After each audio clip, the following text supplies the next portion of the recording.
સુરેન્દ્રનગરના વઢવાણ તાલુકામાં ભારે વરસાદ બાદ ખેડૂતોની હાલત કફોડી બની છે। બાકરથળી અને આસપાસના ગામોમાં ખેતરો જળબંબાકાર બનતા પાકને વ્યાપક નુકસાન થયું છે।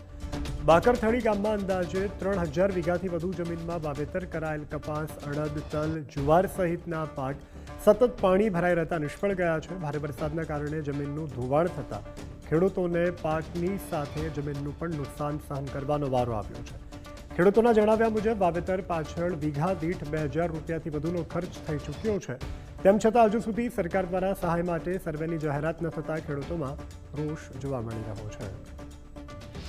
અતિશય વરસાદ થતા અમારો પાક બધો નિષ્ફળ ગયો। કપાસ, પછી તુવેર, પછી જુવાર, અડદ, આ બધું મારે ઓછામાં ઓછું 80 થી 90 વીઘા બધું વાવેતર થયું હતું, પણ બધું ફેલ ગયું છે અને અમુક જગ્યાએ હજી પાણી ભરાણા છે। અને મેં ઓછામાં ઓછો 2 થી 2.5 લાખ રૂપિયાનો ખર્ચો ખેતી ને બિયારણનો કર્યો હતો, છતાં મારો પાક બધો નિષ્ફળ ગયો। આ વર્ષે કપાસનું અમે 11 વીઘાનું વાવેતર કર્યું હતું, તો કપાસ પણ સારો હતો અને પાકે પણ બહુ સારો હતો, એટલે અમને તો બહુ મોટી આશા હતી કે આ વર્ષે તો અમને પૈસાવાળા કરી દે છે એવો કપાસ હતો। પણ જે આગામી 10 દિવસમાં જે વરસાદ પડ્યો એને 4 દિવસ સુધી તો પાણી ભરી રહ્યા અને 80 થી 90% જે કપાસ છે એ ટોટલ ફેલ થઈ ગયો છે।